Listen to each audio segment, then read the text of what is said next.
तो हम कल की क्लास को कंटिन्यू करते हैं।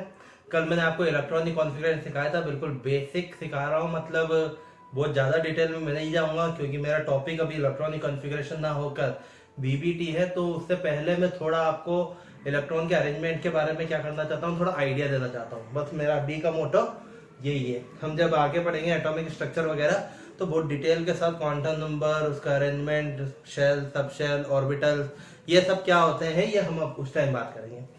तो 30 तक, मेनली 30 तक हमें क्या करना है, इसको पढ़ के रखना है। मतलब इलेक्ट्रॉनिक कॉन्फ़िगरेशन 30 तक तो आना ही चाहिए। उसके बाद 30 तक आ जाएगा तो आप सीख वैसे भी जाओगे आगे की तरफ। तो इवन 30 भी बहुत ज़्यादा जरूरी नहीं है क्योंकि डी ब्लॉक एलिमेंट तो हम कोऑर्डिनेशन केमिस्ट्री में पढ़ते हैं, तो इतना ज़्यादा जरूरी नहीं है। लेकिन फिर भी मैं आपको 30 तक क्या करूंगा इसको बताऊंगा। तो कल मैंने मैग्नीशियम की बात कर ली थी, अब मैं चलता हूँ कहाँ पर, एल्यूमिनियम। एल्यूमिनियम का एटॉमिक नंबर होता है कितना, 13। और इलेक्ट्रॉनिक कॉन्फ़िगरेशन आप लिखते हो तो हम क्या देखते हैं, 13 से पहले जो कॉन्फ़िगरेशन होता है वो नियॉन इनर्ट गैस का होता है। तो नियॉन का जो कॉन्फ़िगरेशन होता है वो क्या था, 1s2। पहले हम इलेक्ट्रॉन को कहाँ भेज रहे थे, 1s में, उसके बाद 2s में, फिर 2p में। फिर हमने देखा था 2p और 3s का n+l का रूल, जो n+l की वैल्यू सेम होती है, तो हमने देखा था कि प्रिंसिपल क्वांटम नंबर की वैल्यू कम होनी चाहिए, मतलब n की वैल्यू कम होनी चाहिए। तो हमने 2p में पहले इलेक्ट्रॉन को भेजा और फिर 3s में। उसके बाद हम क्या देखेंगे, 3p, 3d, 4s, 4p, 4d, 4f electron ऐसे फिल होते हैं। ठीक है, तो नियॉन में तो कहा हो जाएगा, 1s के 2 इलेक्ट्रॉन, 2s के 2 इलेक्ट्रॉन, 4 इलेक्ट्रॉन, 2p में 6 इलेक्ट्रॉन, तो 10 इलेक्ट्रॉन। यहां तक तो कितने इलेक्ट्रॉन हो गए, 10 इलेक्ट्रॉन। ठीक है, अब इलेक्ट्रॉन एंटर किया यहाँ पर मैग्नीशियम का, तो 3s2 कितने इलेक्ट्रॉन हो गए, 10 इसके और 2 इसके, 12, बचा 1 इलेक्ट्रॉन। अब 3s के बाद कहाँ जाएगा, 3s के बाद अब इलेक्ट्रॉन देखो, 3s में n+l की वैल्यू कितनी थी, 3 + 0 3, और 3p में कितना होगा, 3 + 1 4। ठीक है, और 3d में कितना होगा, 3 × 2 5, और 4s में कितना होगा, 4, 4 + 0। तो आप देखो 3s के बाद इलेक्ट्रॉन 3p में जाना है या 4s में जाएगा, 3d में तो जाएगा नहीं क्योंकि n+l की वैल्यू 5 है। अच्छा, 3p और 4s में किस में जाएगा, तो आप देख रहे हो n+l की वैल्यू तो कैसी है, इक्वल। तो आप क्या देखोगे, n की वैल्यू देखो, मिनिमम n की वैल्यू, तो मिनिमम n की वैल्यू कितनी है, 3, किसके अंदर, 3p में। तो इलेक्ट्रॉन पहले 3p में एंटर करेगा, तो 3p कितने इलेक्ट्रॉन एंटर करेंगे, 1, तो 3p1। और एल्यूमिनियम के लिए हम ऑर्बिटल में कैसे लिख सकते हैं, नियॉन। ठीक है, नियॉन के इलेक्ट्रॉन, और फिर 3s, 3s में कितने इलेक्ट्रॉन है, 2 इलेक्ट्रॉन, जिसमें एक एरो अपवर्ड डायरेक्शन में और दूसरा डाउनवर्ड डायरेक्शन में। 3p और 3p के अंदर कितने ऑर्बिटल थे, 3, px, py और pz। तो px में 1 इलेक्ट्रॉन, और उसके बाद लिखने की जरूरत नहीं क्योंकि इलेक्ट्रॉन नहीं है। ठीक है, उसके बाद देखो एल्यूमिनियम के बाद कौन आता है, सिलिकॉन। एटॉमिक नंबर कितना होता है, 14। तो अब आप समझ गए होंगे नियॉन, और क्या होगा इसमें, 3s2 और 3p2। कैसे फिल करोगे आप सिलिकॉन को, 3s में कितने इलेक्ट्रॉन जाएंगे, 1 और 2, और 3p में कितने इलेक्ट्रॉन जाएंगे, अब 2 इलेक्ट्रॉन, तो एक x में, px में, तो दूसरा py या pz में। क्लियर है बात यहाँ तक। मैंने कल आपको बताया था कि यहाँ पे दोनों इलेक्ट्रॉन एक साथ एंटर नहीं कर सकते क्योंकि मैक्सिमम रिपल्शन होगा। रिपल्शन मैक्सिमम होगा तो एनर्जी बढ़ेगी, एनर्जी बढ़ेगी तो डिस्टेबलाइजेशन बढ़ेगा, मतलब स्टेबलाइजेशन कम हो जाएगा। क्लियर। सिलिकॉन के बाद कौन आता है, फास्फोरस, जिसका एटॉमिक नंबर होता है 15। कैसे लिख सकता हूं मैं, नियॉन, 3s में वही 2 इलेक्ट्रॉन, 3p में भी और आगे बढ़ेंगे क्योंकि 6 इलेक्ट्रॉन रखने की टेंडेंसी होती है इसमें। ठीक है, तो यहाँ पे कैसा होगा फास्फोरस का, 1 और 2, और 1 इलेक्ट्रॉन और एंटर कर जाएगा, 1, 2 और 3। ठीक है, चलो फास्फोरस के बाद कौन आएगा, sulphur, atomic number 16। Neon, 10 electron यहाँ हो गए, 3s2 12 इलेक्ट्रॉन, और 3p कितने इलेक्ट्रॉन एंटर करेंगे, 4। ठीक है, तो 16। तो सल्फर में इलेक्ट्रॉन कैसा एंटर करेगा, 1 और 2, और फिर यहाँ पर 1, 4 इलेक्ट्रॉन बनना है तो 1, 2, 3, 4 इलेक्ट्रॉन के लिए कोई चॉइस नहीं है, इलेक्ट्रॉन को यहाँ पे एंटर करना ही पड़ेगा, पर डायरेक्शन क्या होगी, ऑपोजिट, ताकि रिपल्शन मिनिमाइज किया जा सके। ठीक है, सल्फर के बाद होता है chlorine, atomic number 17, neon 3s2 3p5। ठीक है, तो वही सल्फर के बाद क्या आ जाएगा, क्लोरीन, और 3s में कितने इलेक्ट्रॉन, 1 and 2, और 3p में 5 इलेक्ट्रॉन, 1 2 3 4 and 5। और लास्ट क्लोरीन के बाद कौन आएगा हमारा इनर्ट गैस, कौन, आर्गन, एटॉमिक नंबर 18, नियॉन, क्या कॉन्फ़िगरेशन होगा, 3s2 3p6। कैसे फिल कर सकते हैं अपन आर्गन को, 3s में 2 इलेक्ट्रॉन, और यहाँ पे 1 2 3 4 5 and 6। क्लियर है बात, यहाँ पर क्लियर है, कोई दिक्कत नहीं है। चलो एक बात और मैं समझा देता हूँ। यहाँ पे जरूरी नहीं है कि आप इसको ऐसे ही फिल करो, ये कोई गलती, ऐसे भी भर सकते हो, इसमें कोई गलती नहीं होगी। जैसा मैं यहाँ पे बात करता हूँ, यहाँ पे तो 1 2 3 4 5 and 6 ये तो पूरे भरे हुए हैं। यहाँ पे इस इलेक्ट्रॉन को अगर आप ऐसे लिखते तब भी कोई गलत नहीं होता। क्लियर, तो कैसे भी लिखा जा सकता है और कोई से भी ऑर्बिटल में भरा जा सकता है। आप ये 2 इलेक्ट्रॉन को ऐसे लिख सकते थे तब भी कोई गलत नहीं होता। वो तो हम हमारी सहूलियत के हिसाब से क्या करते हैं, स्टार्टिंग में लिख देते हैं, तो गलत तो ये भी नहीं है। गलत क्या क्या हो सकते हैं कि जब मैं 2 इलेक्ट्रॉन को फिल कर रहा हूं तो ये गलत है, एक साथ फिल कर दिया, जबकि यहाँ पे चॉइस है। या गलत क्या हो सकता है कि 2 इलेक्ट्रॉन की डायरेक्शन एक तरफ ही रख दी, ये सब गलत हो सकता है। ठीक है ना, तो ये सब हम एटॉमिक स्ट्रक्चर में ही पढ़ेंगे, यहाँ पे हम इसको ध्यान नहीं देंगे। ठीक है, तो ये आर्गन की बात हो गई। चलो अब आर्गन के बाद हमारा आता है कौन, पोटेशियम, और एटॉमिक नंबर कितना होता है 19। कैसे फिल कर सकते हो, अब देखो आर्गन तक का तो इनर्ट गैस आ गया, या 3s2 3p6 तक हो गया। अब कौन होगा 3s2 3p6 के बाद कौन आएगा, देखो 1s था जिसका n+l की वैल्यू कितनी थी 1, फिर 2s था जिसके लिए n+l की वैल्यू कितनी थी 2, फिर 1s 2s 2p, तो 2p के लिए कितनी थी 3, फिर 3s था कितनी वैल्यू थी 3, 3 + 0, फिर 3p 3 + 1 4, और 3d 3 + 2 5, फिर 4s 4 + 0 4, 4p 4 + 1 5, और 4d 6। ठीक है, तो आपने क्या देखा, 1s पूरी तरह फिल हो चुका है, 2s पूरी तरह फिल हो चुका है, 2p 6 तक हो चुका है, नियॉन तक की बात हो चुकी है, 3s2 मैग्नीशियम तक की बात हो चुकी है, 3p 6 तक बात हो चुकी है। अब इलेक्ट्रॉन का एंटर करना, तो देखो 3p के बाद 4s में इलेक्ट्रॉन जाएगा या 3d में जाएगा, तो आप क्या देख रहे हो 4s में n+l की वैल्यू कितनी है 4, और 3d में कितनी है 5, तो इलेक्ट्रॉन पहले कहाँ एंटर करेगा 4s में, मतलब पोटेशियम में इलेक्ट्रॉन का एंटर करेगा 4s में। इसलिए पोटेशियम क्या होता है हमारा s ब्लॉक के एलिमेंट होता है, तो हम क्या बोल सकते हैं 4s1, एक इलेक्ट्रॉन क्या हो जाएगा इसका पोटेशियम, आर्गन, आर्गन लिखने की जरूरत नहीं है, तो 4s में कितने इलेक्ट्रॉन है 1, तो ये 4s। ठीक है, क्लियर, ये 4s। ठीक है, पोटेशियम के बाद होता है कैल्शियम, एटॉमिक नंबर 20, क्या लिख सकते हैं आर्गन 4s2, यहाँ पे क्या हो जाएगा कैल्शियम, 4s में कितने इलेक्ट्रॉन है 2। ठीक है, अब बात आती है किसकी, डी और, क्योंकि अब 4s भी कंप्लीट हो गया, तो अब चॉइस 3d और 4p में है, तो 3d के लिए भी n+l की वैल्यू 5, 4p के लिए भी 5, तो अब क्या देखेंगे n की वैल्यू किसकी कम है, तो 3, n की वैल्यू यहाँ पे कितनी है 3, और यहाँ पे कितनी है 4, तो कहाँ पे इलेक्ट्रॉन एंटर करेगा जिसमें n की वैल्यू कम हो, मतलब 3d में। तो हमारा कौन आता है स्कैंडियम, और एटॉमिक नंबर कितना होता है इसका 21। ठीक है, तो आप कैसे फिल कर सकते हैं इसको आर्गन, ठीक है 4s2 और 3d1। ठीक है, कैसे फिल कर सकते हो स्कैंडियम के इलेक्ट्रॉन को, 4s में कितने इलेक्ट्रॉन है 1 and 2, 3d जो सबशेल है उसके अंदर 5 ऑर्बिटल है, 1 2 3 4 5, ये 3d और ये 4s। देखो मैं, और एक इलेक्ट्रॉन क्या आएगा 3d के अंदर। अब देखो मैं खास बात बता रहा हूं स्टेबिलिटी की, इस कॉन्फ़िगरेशन में स्टेबिलिटी का एक बात है, मैं आपको बताना चाहता हूँ कैसे होता है। दो कॉन्फ़िगरेशन होता है स्टेबिलिटी के बारे में। एक होता है half filled configuration, half filled configuration, ठीक है, और एक होता है full field configuration, fully filled configuration. तो देखो क्या होता है हाफ फिल्ड कॉन्फ़िगरेशन और फुल फिल्ड कॉन्फ़िगरेशन।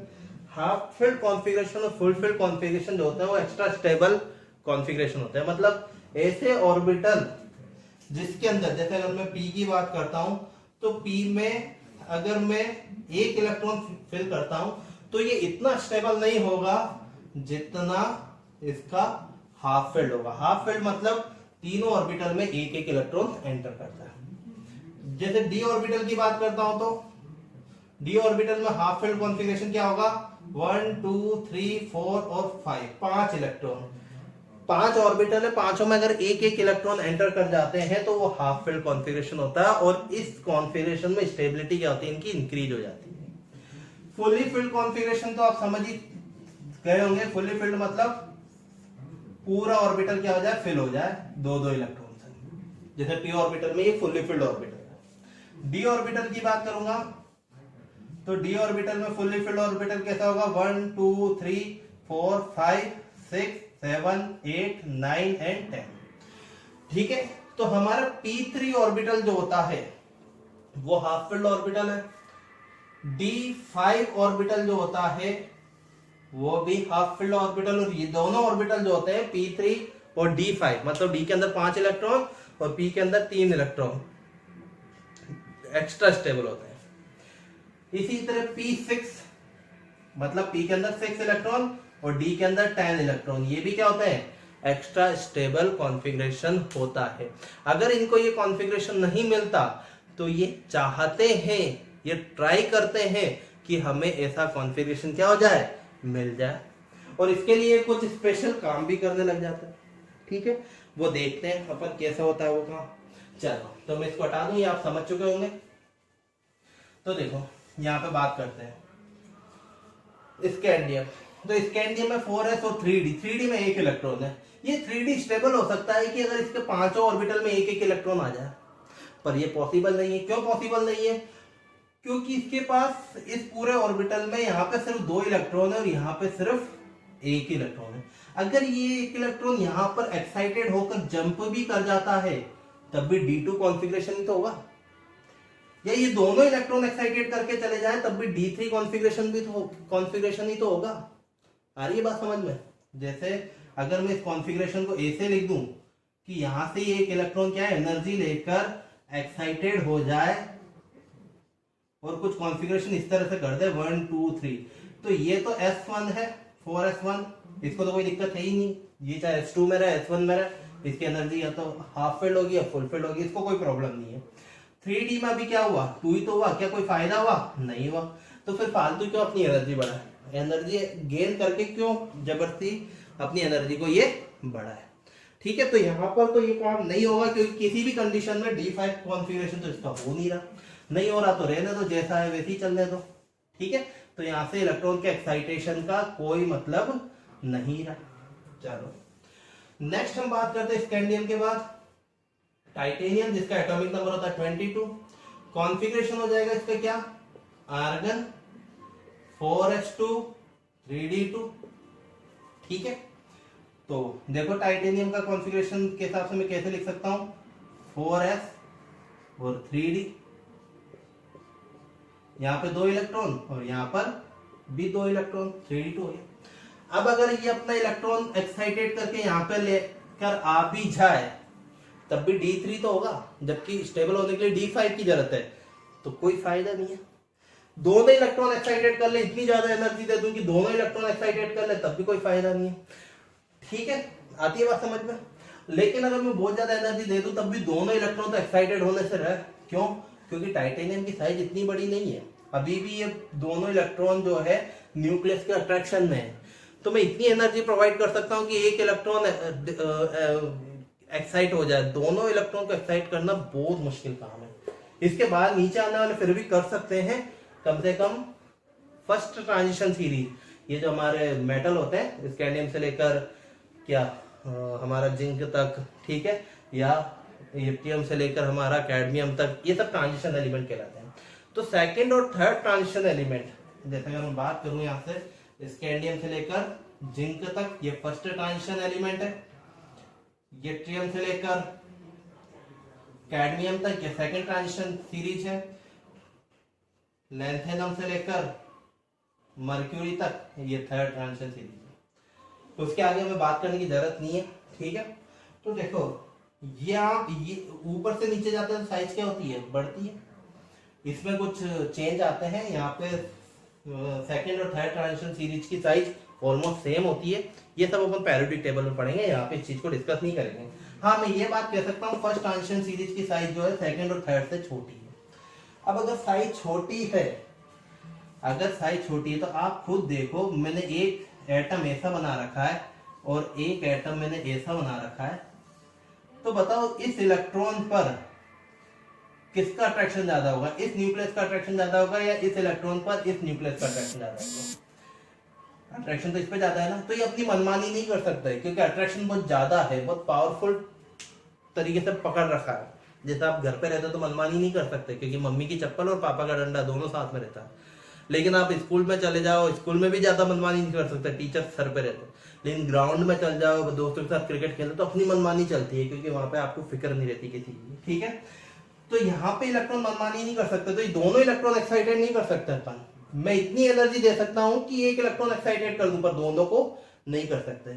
लेकिन यहाँ पे नीचे वाले सीरीज में जाएंगे ना, तो साइज बढ़ने के कारण डिस्टेंस बढ़ जाता है इलेक्ट्रॉन और न्यूक्लियस का, तो मनमानी बढ़ जाती है, अट्रैक्शन कम हो जाता है। एनर्जी दो तो चाहे तो दोनों ही इलेक्ट्रॉन को हम क्या कर सकते हैं, एक्साइटेड कर सकते हैं। क्लियर है बात यहाँ तक, ठीक है।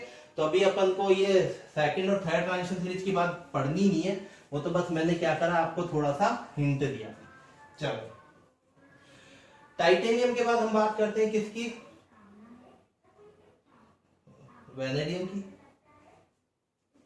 वेनेडियम का एटॉमिक नंबर कितना होता है, 23। कॉन्फ़िगरेशन क्या होगा, आर्गन 4s2 3d3।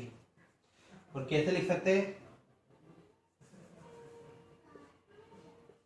2 इलेक्ट्रॉन तो 4s में, और यहाँ पे कितने इलेक्ट्रॉन आएंगे, 1 2 3, 3 इलेक्ट्रॉन। अब भी बताओ, दोनों इलेक्ट्रॉन तो एक्साइटेड नहीं होंगे। मैंने भी आपको समझाया ये है कि फर्स्ट ट्रांजिशन सीरीज में दोनों इलेक्ट्रॉन, s के दोनों इलेक्ट्रॉन एक्साइटेड नहीं हो सकते। लेकिन क्या यहाँ पे एक इलेक्ट्रॉन को भी एक्साइटेड कर दूं तब भी कोई फायदा होगा, नहीं, तब भी d4 कॉन्फ़िगरेशन ही तो आएगा, कुछ फायदा नहीं होगा। तो ये भी ऐसा ही रहता है। अब बात आती है इंपॉर्टेंट क्रोमियम, जिसको आपको बहुत अच्छी तरह से ध्यान रखना है। मैं स्टार मार्क कर देता हूं, इसको बहुत अच्छी तरह ध्यान रखना है। इसको मैं कैसे कर सकता हूं, आर्गन 4s2 3d4, ठीक है। यहाँ पे कैसे लिखूं मैं, यहाँ पे क्रोमियम, यहाँ पे 2 इलेक्ट्रॉन 4s में, और d में कितने इलेक्ट्रॉन होंगे, 1 2 3 4।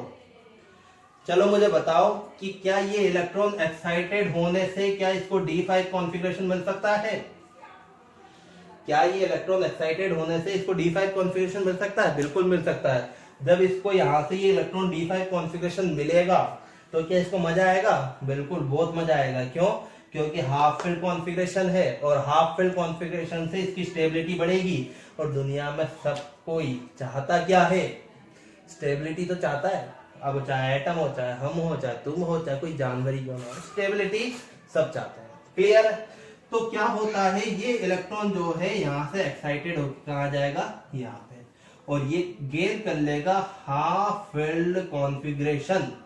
और यहां से इसका कॉन्फ़िगरेशन अब आपको क्या लिखना पड़ेगा, 4s1 3d5। आती है ना बात समझ में? क्लियर है? ठीक है, चलो अब बात करते हैं कौन सी, क्रोमियम के बाद कौन आता है? क्रोमियम के बाद आता है हमारा manganese. Manganese atomic number 25, configuration argon 4s2, sorry अभी तक अपन, और 4s और 3d। तो देखो अब इलेक्ट्रॉन, अगर मैं क्रोमियम की बात करूंगा तो 4s1 3d5, अभी तक आप इलेक्ट्रॉन डी में फिल कर रहे थे। अब आप बताओ, मैग्नीज इसने तो ट्राई किया है, इसने क्या किया है, ट्राई किया है कि कैसे भी करके इसको हाफ फिल्ड कॉन्फ़िगरेशन आ जाए, पर इसको तो गॉड गिफ्ट है। तो अब इलेक्ट्रॉन जाएगा तो 3D में जाएगा या 4s में जाएगा? ऑब्वियसली 4s में जाएगा, क्योंकि 3D तो इसका जन्मजात गुण है कि ये तो 3D5 रखेगा ही रखेगा। इसने तो कोशिश की है, इसने तो मेहनत करके 3D5 कॉन्फ़िगरेशन में आया है, इसको तो भगवान ने वैसे ही दे रखा है। तो अब इलेक्ट्रॉन अगर ये 3D में लेगा तो 3D6 होगा, और 3D6 तो स्टेबल नहीं है, तो हम क्या करेंगे, इलेक्ट्रॉन को कहां पे फिल करवाएंगे, s में। तो 4s2, पहले 4s1 था, अब एक इलेक्ट्रॉन s में ही जाएगा 4s2, और 3D5 ऐसा का ऐसा रह जाएगा।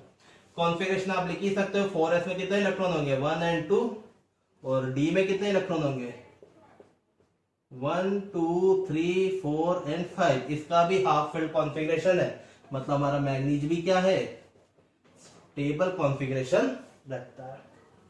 मैग्नीज के बाद आता है कौन, iron, atomic number 26, atomic number कितना है 26। Configuration argon 4s2। अब तो कोई चांस नहीं है, तो उसको फिर 3d6 में आना ही पड़ेगा, ठीक है।